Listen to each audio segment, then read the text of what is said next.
ঝাড়ু হাতে হঠাৎ সিলেটের রাস্তায় দেখা গেল বাংলাদেশ জাতীয় দলের সাবেক অধিনায়ক ও তারকা ক্রিকেটার তামিম ইকবালকে।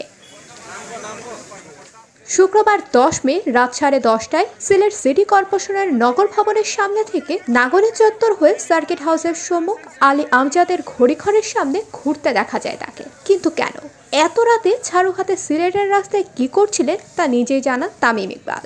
সবার করা উচিত এই কাজে, কেউ সেলিব্রিটি না, কেউ নর্মাল পিপল না, কেউ অন্য কিছু না।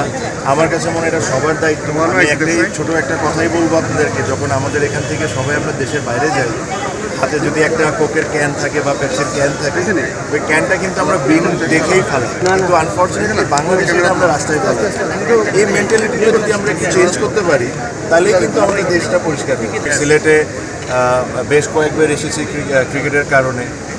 আমি রাস্তার থেকে যখন আসতেছিলাম হোটেল থেকে, আমি আমার সাথে এলিট ভাই আছেন, উনিও বলতেছিলাম যে আসলে we can see the difference, but এখনও it's too early, it's just the starting. I am sure Anwar ভাইয়ের লিডারশিপে এই জিনিসটা, সিলেটের জনগণের সাপোর্টে ইনশাল্লাহ এই জিনিসটা পুরোপুরিভাবে আমরা ভালোভাবে শেষ করতে পারব।